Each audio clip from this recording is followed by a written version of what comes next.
Hello, fellow homebrewers. JP here, and I want to introduce to you the brand new Brew-Built X1 Conical Series available at More Beer. More Beer sells the highest standard in homebrewing equipment, and the Brew-Built Conicals are just that. They're made from mirror-polished 304 stainless steel, and they come with loads of features that you and I have been looking for. They have a full 2-inch bottom dump valve, which will eliminate your clogging issues, while the sturdy base includes 4 reinforced legs, just like those big pro tanks do. More Beer also carries the Brew-Built line of options and add-ons like casters, pressure kits, and even external glycol chillers. So you can find out more about the new Brew-Built X1 Conical Unitanks by going over to morebeer.com for detailed videos on the entire line of Brew-Built Conicals. You can trust Brew-Built with your next fermentation, and you can trust More Beer to find the right conical for you. Brew-Built at morebeer.com.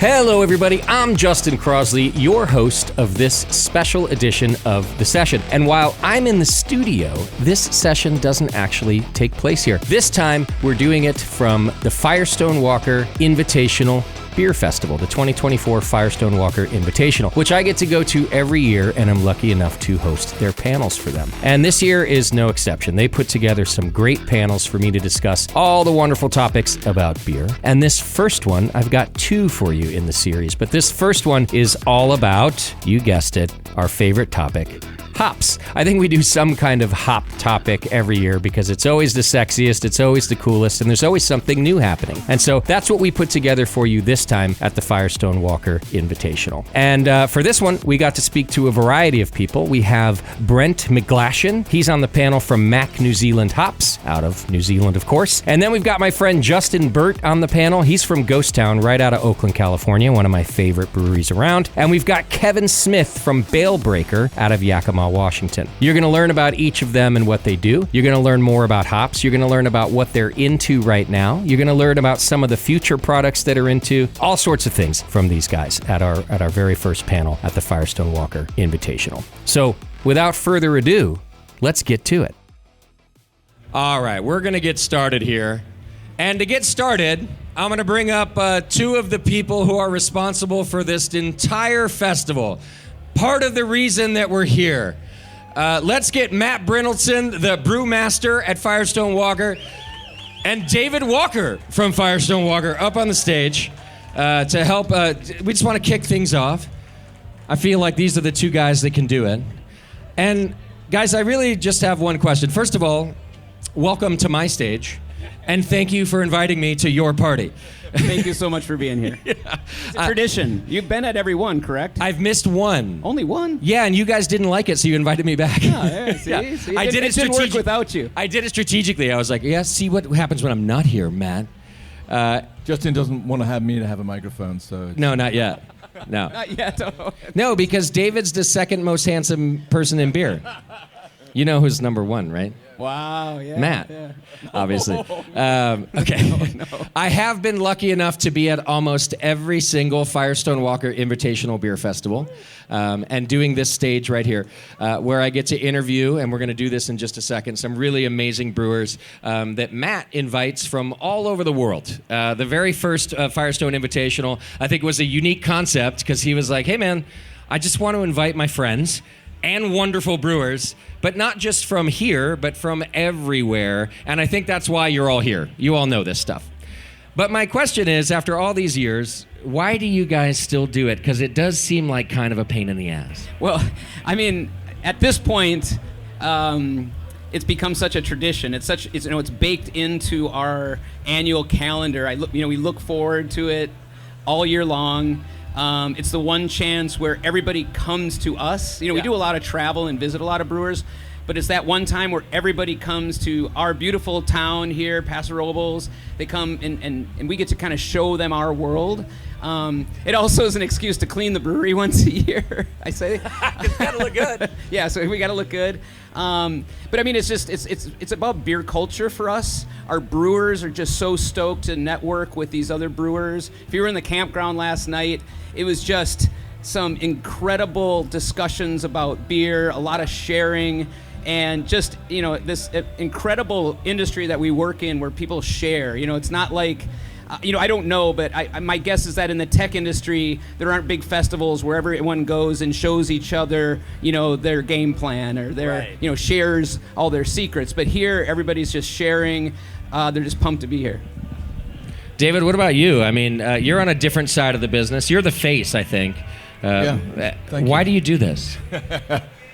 Well, back to Matt's calendar. I think it's in everybody's calendar. It's in ours, it's in the brewers, it's in the people who show up here, it's in the cities. And so we're all sort of collaborating on this. And I think genuinely there's a will from all sides to do this. No one's pushing on it. And it's somewhat spontaneous. And we'll keep doing it as long as people show up smiling and we're smiling. So definitely for a long time. It's a good reason to do it. And I also, please. And I just want to put a fine point on it. I have a beer festival myself. It's a pretty good beer festival. I invite half of these brewers to it every year. They don't say yes. They're like, no, I'm not traveling that far for that. Because of the culture that you guys present, and I think the camaraderie, they all say yes to you guys, and we're stoked about it. So I'm happy to see 65 plus breweries, I think, are here. Exactly. Yeah. And they wouldn't be here if it weren't for nice gentlemen like this. So there we go. Thanks for being here, everybody. Thanks guys. Thanks. All right, we're going to do our first Behind the Beer panel, and guess what? It's everybody's favorite topic. It's all about hops. Gentlemen, why don't you come up and join me on the stage, and we'll get talking about hops, everybody's favorite part of beer.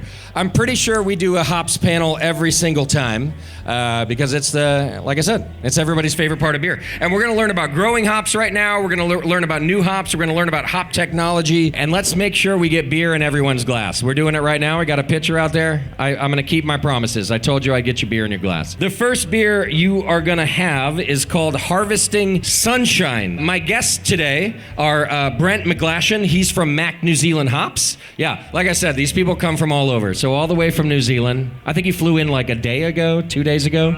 We've been here since Tuesday. Yeah. So. All right. So you made a little trip out of it. So we're going to learn about some hop farming and how hops come about for us. We got Justin Burt right next to him. He's from Ghost Town Brewing Company. Good friend of mine.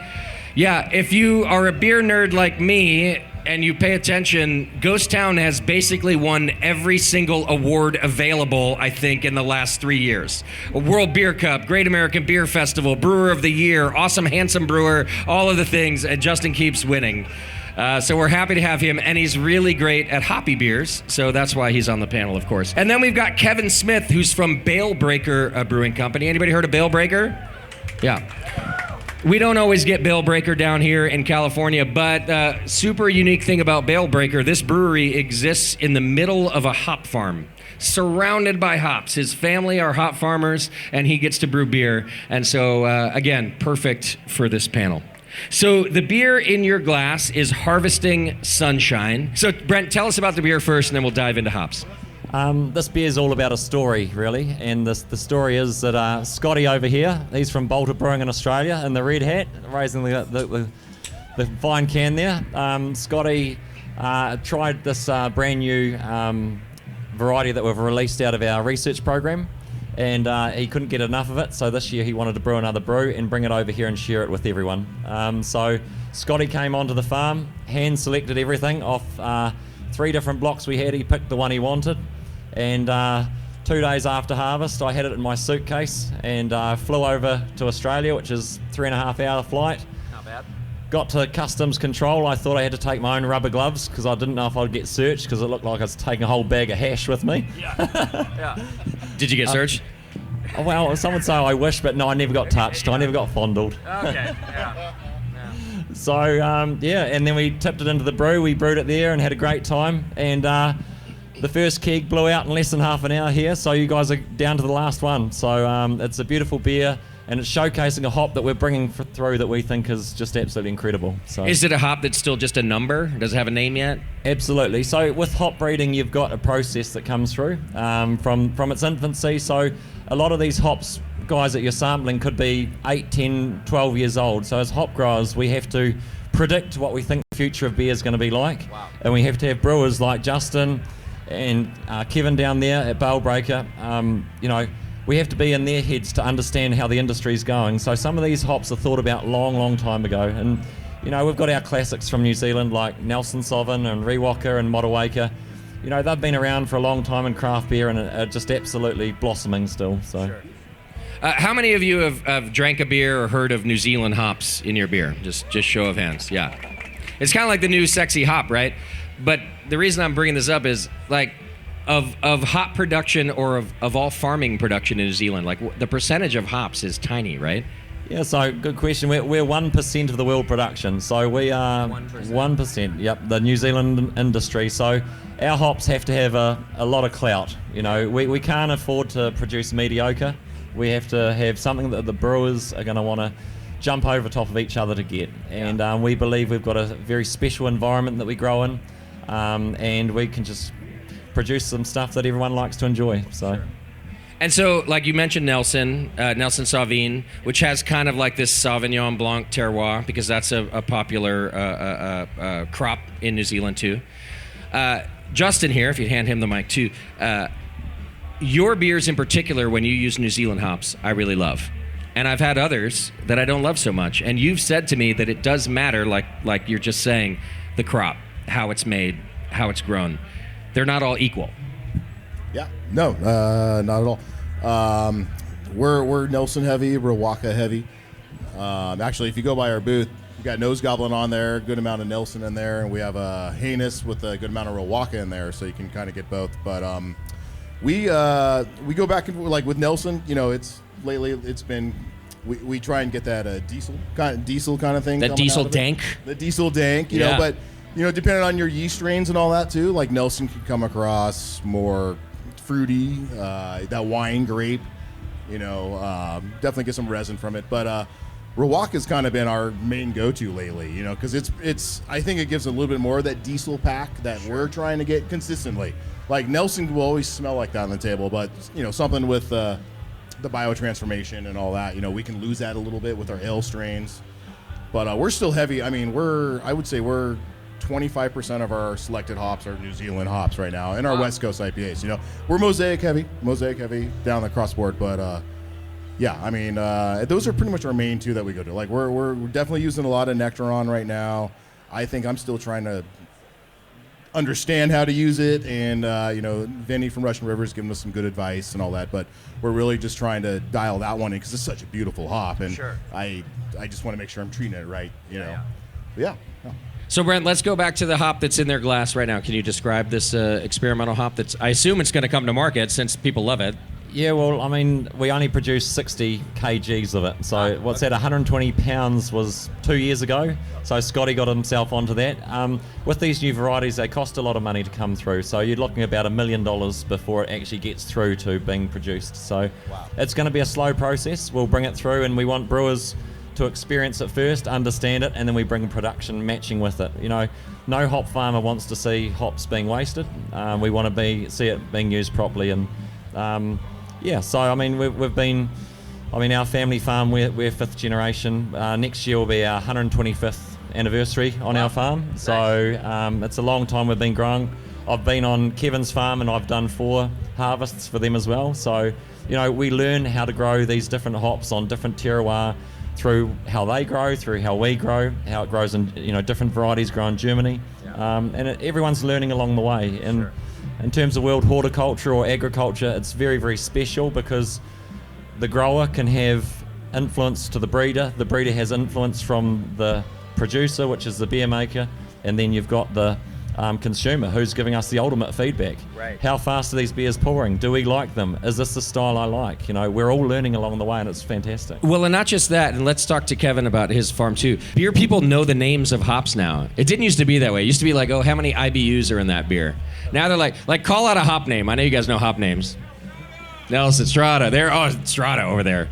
right? Like, at my bar, by the way, people don't ask IBUs anymore. We don't list that. We list what hops are in there because they go, oh, what beer do you have with Mosaic in it? What beer do you have with Strata in it? Like, that happens all the time, too. Okay, factoid. Kevin's farm, his family farm, generational, grew their first batch of hops 1 year before Prohibition ended. Yeah, that is correct. And I'm curious how you guys knew to do that at that time. Yeah, my You're in the mafia. grandparents, I don't know what feed of information they had, but they knew that it was ending. So yeah, we planted 5 acres of hops in 1932. Okay. Prohibition wasn't lifted till 33, but we had hops ready for sale. So I think they were thinking they were going to sell it to Canada. But, sell it to Canada, we'll not to the mafia. And so exactly. Yeah. And then, we've been growing hops ever since 1932. And so we're 4 generations, about 92 years. Brent's farm's about, 100, 120 plus. And so, amazing. Very, very cool. And when did you open the brewery in the middle of the hop farm? We've been open about 11 years. And so we opened in 2013. And so we've been growing hops for 90 plus years, started making beer about 10 years ago. The name Bale Breaker comes from, it was our first time to break open bales to make beer. Essentially, and so we'd been selling hops to brewers for decades, and so finally it was our first time to use our own hops in the process. And so, are you guys ready for another beer? Let's pour Ghost Town's beer. I'm gonna keep talking to Kevin actually, but I want to pour Ghost Town beer. So, you guys were obviously selling to breweries. Yep. You didn't feel like a competitor. Was it more to like experiment with hops yourself to open a brewery? Yeah, a little bit. I mean, my brother runs our family farm. My sister and I were very interested in the industry, wanted to be a part of it. And she was working at a winery. I was brewing in Seattle at a small brewery. And we just kind of thought it would be a cool branch of like kind of growing our family business. And so in the Yakima Valley, it's a lot like Paso Robles. There's a ton of wineries. And we thought it was interesting that no breweries in Yakima were like open on a hop farm. So we kind of thought it was a interesting take to be able to open a brewery in a hop field, like people see wineries and vineyards. And so thought it was a really cool experience to do that. All right, Justin, tell us about the beer in our glass. Alrighty. Oh, thank you. Sardonic. This is actually, we do a lot of rotating West Coast IPAs, the ADD games, what we call it. This is probably one of my top 3 favorites that we make throughout the year, but it's the classic trio: Mosaic, Simcoe, Citra. But this is Mosaic heavy. It's about 75% Mosaic on the hot side, 50% of that being cryo. This one's actually just got 2 hop additions in the kettle. It's some resin tins and some high alpha, just as a nice bitter charge. And then we do all our whirlpools like a 180 Fahrenheit, nice and cool. So, Mosaic. Our T90s, we pretty much always select from Oregon. T90s are pellets? Yeah, okay. We're talking, the T90 right. Pellet, and then the cryo is also a pellet. The cryos, which we can talk about. We're going to talk about cryo, yeah. Yeah. And then the dry hop is a similar, it's actually about 40% Mosaic, I think about 30% Citra, and the rest Simcoe. Keep the malt bill nice and lean. It's a little bit of two-row, Pilsner malt, and some wheat, not much else. We like to dry them out these guys finish around 1.2 Plato. That makes sense to anybody. Nice and low. Nice and low, but we just pack the whirlpool with as much oil as we can to give a perceived body, kind of perceived as fruitiness flavor to it. If your brewers out there, pay attention. He wins awards for these techniques. But yeah, anyway, we're stoked. This year, I think Mosaics, this is a 2023 Mosaics. It's a great year for Mosaic. We're really loving it. All our Mosaic heavy beers they're banging right now. Okay, so this is the question I have, and I'm stoked that we have hop farmers up here too. Every brewer in the world has access to Mosaic. You can buy Mosaic, but not every brewer in the world brews Ghost Town level beers. They're not winning all these awards. So on one of my podcasts, I asked Justin once, like, "Hey, why do you think you're winning? What's the difference?" And one of your answers was going to Yakima and doing hop selection, like choosing the hops yourself. In other words, all Mosaic is not created equal. Absolutely. And I think that's what you were saying to me, is we pick the best of the best. Well, and we pick what we want too. Like we, excuse me, we tend to be more aggressive with our mosaic. Like I'm not scared of armpits. I'm not scared of a little onion, garlic. I'm That's not a Ghost Town shirt, I think. I'm not scared of armpits. Straight up, and we're like, we're gonna hit you with it. This is heavy. We want to go big. Like we actually just released the three-way we did with Fort George. We did mosaic from 4 different farms. It's just a completely mosaic beer, but we wanted to showcase mosaics, blueberry to mosaics armpit. Everything in between because it's such a beautiful, versatile hop. So. But we tend to just go on the aggressive side when we select it, and our whole thing is basically with the main show hops. We want them to sting. We want them to hurt. When we're rubbing those hops, like it's a sensation that we're looking for. We're not looking for guava. We're not looking for mango. We're looking for sensations. Yeah. It's how does this make my nose feel? How does this and then that's interesting. So it's like when you're slicing an onion or you're slicing right, you feel things. Yeah. So that's kind of our trigger, and that's, to me personally, it's been an easier way. So if it's boring on the table, if you're not feeling things, you're passing on. Like that's not our lot. Absolutely, yeah. Because okay. Blueberry we can get all day long and all that. We don't want soft fruit. We want aggressiveness. Okay. We want to push it down your throat. We want you to be slightly offended by it. Yeah. Then halfway through it, you're like, fuck, this is not that bad. I love this, yeah. We want to offend you. Yeah, no, that's our goal. I mean, Kevin, can you talk to us about this? Like the difference in how long it stays on the vine? Like I don't know how we get to where Justin's talking about. Yeah, definitely. It's interesting because every brewer has their preference. And so, in terms of our hop selection, we basically select off of our farms. We've got 2 of them, and so we'll look at that. But when we select, we can find that we're basically selecting blindly within about 48-hour picking windows from previous years. And so it's like we know what we're looking for in our Simcoe and our Citra, and blindly on a table we can usually pick it within a day or 2. Okay. And that's well within the variance of like seasonality of temperatures and things like that. But what I'm looking for in Simcoe, someone else may not be looking for. Like our Simcoe, we like it to be really soft, kind of be a little bit like fruitier, a little more grapefruit, like less of the pine and things like that. We want it to be able to like bitter and not like overtake. And then I have friends that they're like, can you hang the Simcoe on the vine for like an extra week? I want it to stink so bad. Right. And it's like, and their beers are amazing, but it's like, we're just looking for 2 different things. And so I can call out one brewery who does just that. I'm allowed to because I don't sell to them. Yeah. Lagunitas. Yep. I know the brewer at Lagunitas, and he totally jokes about it. He says, we tell all the hop farmers, when everyone else rejects it and it's still on the vine, call us up. We want more onion, more 100%. Of that. Yeah, and so that's all preference. So that's what you're looking for going in. But selection is extremely important from a brewery perspective. It's important from a hop farm too, being able to see where people like things picked. But for a brewer, it's really important. That's one of your house flavors. There's only one harvest, right? You only pelletize it one time a year. And so you have to brew with those hops for about a year, sometimes maybe 15 months or whatever to get through your contract. So you need to be certain on what you're picking and that it's delivering what you want into the beer. And so it's a very important process that I think that all brewers should be a part of, as long as they're able to. So Brent, same question. You mentioned you guys have to be rock stars at your hops because it's 1% of the world's population of hops. So how do you get to what does the terroir have to do with it? How do you get to the Nelson or what you really want to deliver to us? So I think this shows the beauty of communication that we're all doing in the whole line of things. On our farm, we have 2 farms as well. Our home farm, obviously the older farm, it's got a sandy silt loam, which is a very porous soil. A lot of moisture goes down. You also lose a lot of minerals and nutrients very quickly. Our new farm, which we've had for 7 years, is a heavy clay, the heaviest clay soil. Now, we strategically picked that farm because we wanted to have 2 differences. So to give you an idea, Nelson Sauvin, we've learned over our time that grows very, very punchy in a clay soil.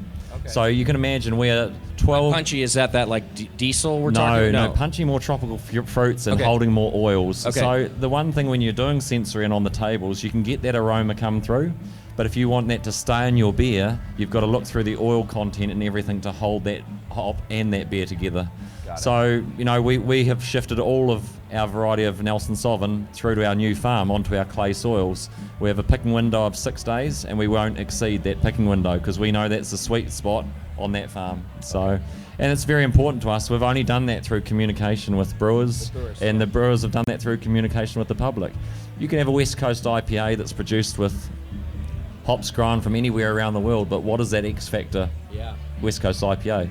And I'd like to also say to the brewers out here, if you find a harvest season or something that you actually really enjoy, maybe it's 2022 or 2021, nowadays with the cool storage and everything that we've got, everything's stable. If you know that that's that spice in your rack that you want to keep using, keep using it. Right. You don't have to go to new season stuff. Go, actually, I'm going to keep using this because this is going to continue in my beer, and my beer drinking public's going to keep pouring the tap. So, we're not...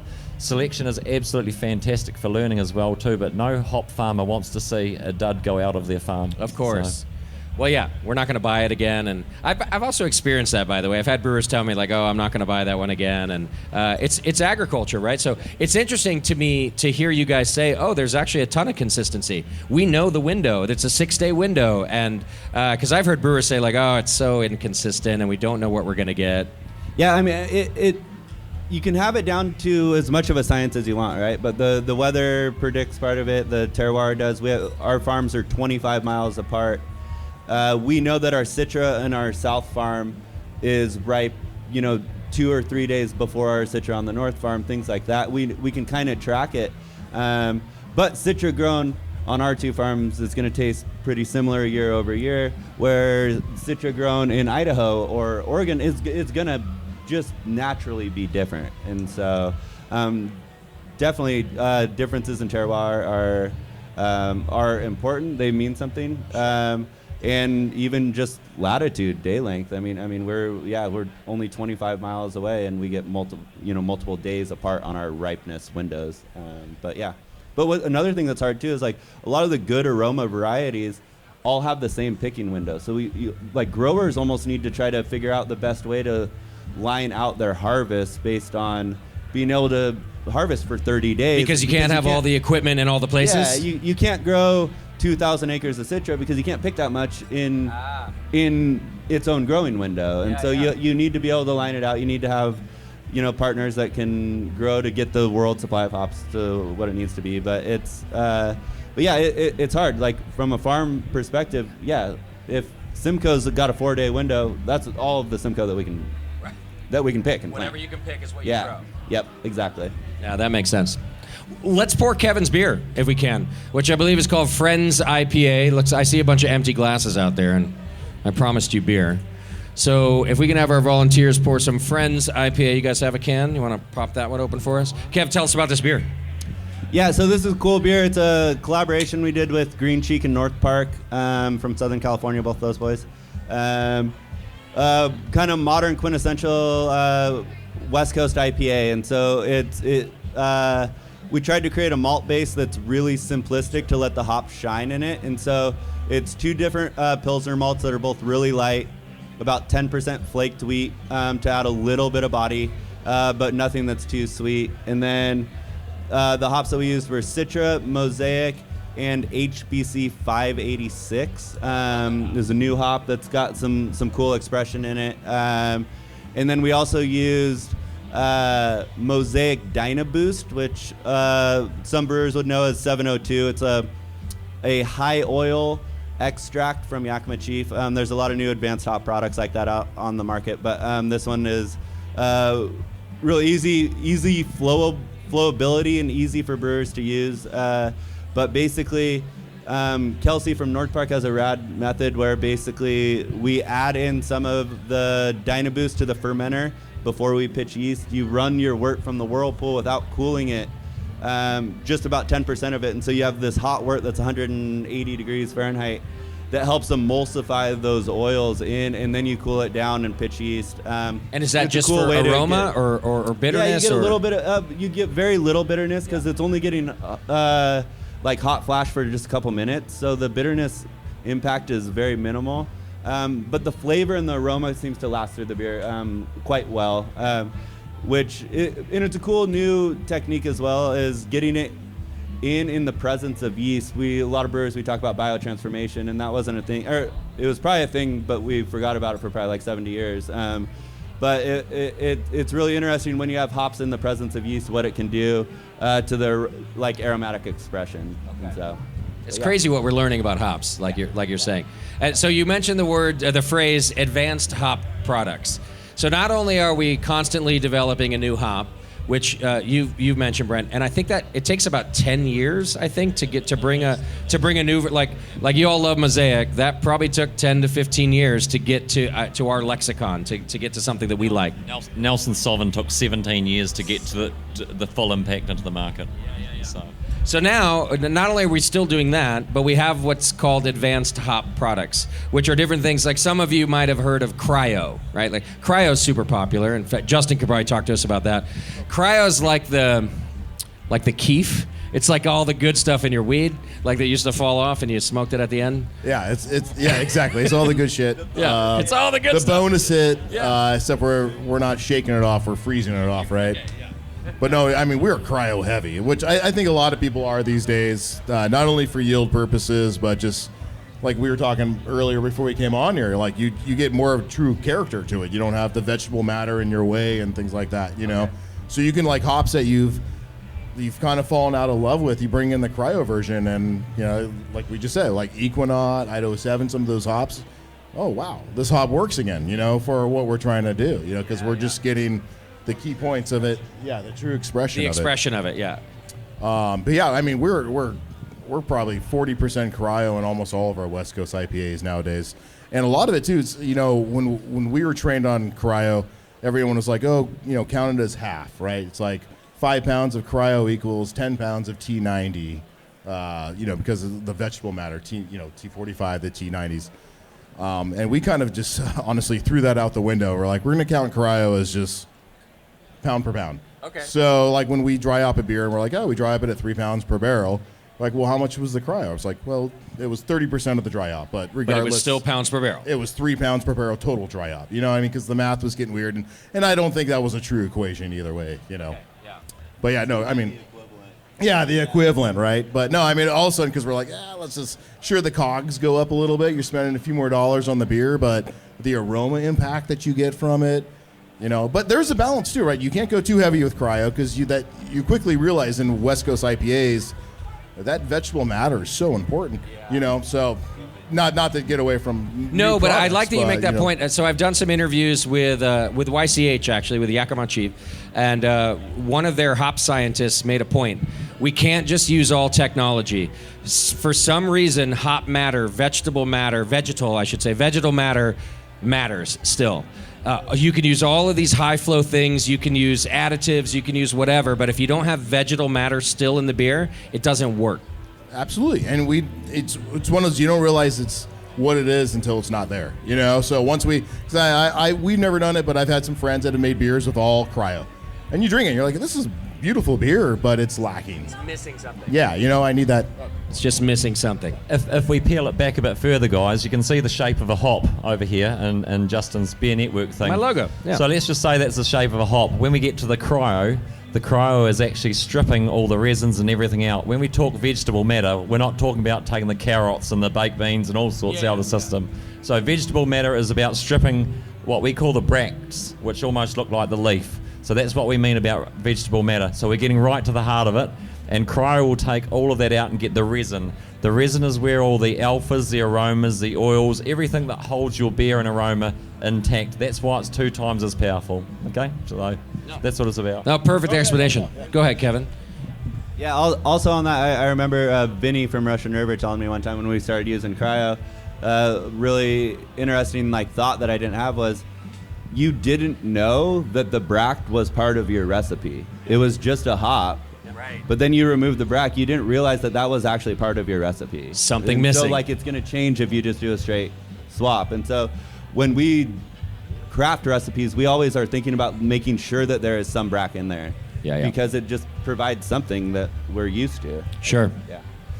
All right, we are running out of time. I guess kind of my last question for you guys, I always kind of do this, what's next? And if you have a favorite variety that's about to come out, maybe an advanced hop product that we haven't talked about yet. I always love a scoop. Is there a secret we don't know about yet? Anything like that. What do you guys think? And Justin, like, yeah, what are you looking for next? Besides winning another award. No. Again, another conversation we had right now. I think everybody should be on the lookout for Columbus Cryo. Okay. Like, this is an old school hop that's making a comeback in so many beautiful, great ways. And we were turned on. A few people were doing it, and now everybody's catching on. And it just provides this dank quality, and this deep, and the cost of goods too. But it grows well. Yeah, it grows well. Yeah. It's one of those, like, it's one thing we're doing a lot now is a lot of flowables in our whirlpool. Like, so, because we can only, get so many pounds into it per barrel.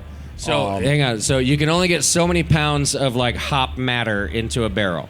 Yeah. So when you say flowables, we're talking about some kind of liquid? So either the Dino Boost, previously known as 702, Incognito, and lately, for years, we've always just been using just like good old CTZ resin tins, mosaic resin tin. Just so a little can. Yeah, just can. It's just basically of like a syrup. Yeah, CO2 extract. But we're just at that point, we're just trying to get an oil boost, a little alpha boost, and because we have a rule, like, we don't go over like 0.75 pounds per barrel T90 in our whirlpool, and everything else cryo from flowables and everything to keep a vegetable matter flavor in check. As we learned that throughout time. But I think that's a big one that I don't know how many people are doing that, but like we go heavy resin, heavy flowable in our whirlpool just to get an impact, just to get a body, just to get a mouthfeel. And I'm a firm believer in, we get our beers super dry, but we get so much oil into the fermenter through this whirlpool process. We have this body, this huge body on our beers, So, that's, to me, it's use resin. Use a lot of flowables in your whirlpool. That's what I would say. I've heard that from other breweries, too. Like, how do we get more of the hop character we all love without more hop matter? Go ahead, Brent. Yeah, I think it's the beer public's telling us as well, too. We've probably, the haze craze is still there, but probably not as much. We're, seeing new varieties of beer coming out, which are the XPAs and lower alcohol beers, and I'd encourage people to look at the lower alcohol beers as well too, because the interesting I find difference, going around the world and seeing different beers being produced, in New Zealand and Australia, a great beer can be anywhere from 3.5% to 5%. It doesn't have to be 7.5%, 8%, 9% that's going to knock the shit out of you. Yeah. And you can actually go back and you can have 2 or 3 of them. You can be safe driving home. You can have a good time. And as a hop grower, we're there to try and produce those high impact hops for these guys to brew with. It's a drinkable concept for our consumers. At the end of the day, we rely on all these people out here to be putting their hard-earned money across the till, and that's what keeps our farm, the families that are involved in our farms, the brewers' families, everyone. It keeps us all going. So, it's a round of applause, I think. That's a great answer. Kevin, what's next for you? Yeah, I guess in terms of innovation, it's like we all need to keep doing our parts of innovating, right? Because the consumer wants a new product, a new flavor of the week or whatever it is. The consumer is always looking for something new. And so the innovation needs to keep coming from all of us, right? The brewers are going to innovate with process and in ways of integrating hop flavor. The hop brokers are going to innovate on new products and techniques that are easier to use or whatever. The growers are going to innovate on varieties, and so all just constantly moving the wheel of innovation is going to keep the consumer interested. And if you lose the consumer's interest, they're going to start drinking weed drinks or wine or something like that. And so we want them to keep staying on beer. And so we'll all do our part. But yeah, that's basically what it is. It's always like sniffing out what's new, not only in your own brewery, but on farms or in other breweries, just trying to find what's the new process, what's the new hop, what's the new technique, and that keeps it interesting for everybody. All right, ladies and gentlemen, we are done. Thank you to Brent, Justin, and Kevin talking hops with us. If you get a chance to go to Oakland, go to Ghost Town Brewing Company. If you find yourself up in Yakima, go to Bale Breaker. And, if you're going to travel to New Zealand, go hang out at a hop farm, right? I've done it. I camped at a hop farm in New Zealand. It was fantastic. All right, we got another panel coming up in like 15 minutes, so go enjoy and then come back, and thanks for sitting with us. I appreciate it. And there you have it. As promised, a great panel on hops with Brent McClashin from Mac New Zealand Hops, Justin Burt from Ghost Town, and Kevin Smith from Bale Breaker. I hope you learned something. I always learn something at these events and from these great brewers that come to the Firestone Walker Invitational Beer Festival. I want to give a special thanks to the folks who put on the fest at Firestone Walker. I want to give a special thanks to the guests, of course, and all the wonderful volunteers that make that event happen and make our area the Behind the Beer stage happen. If you're able to get yourself tickets, come see us next year at the Behind the Beer tent at the Firestone Walker Invitational Beer Festival. Stay tuned for another panel. I've got one more that I'll put in the feed within the next week or so. So stay tuned for more from the Firestone Walker Invitational Beer Festival. I'm Justin Crosley. Thanks for hanging out with us. Take care of yourselves and your beer.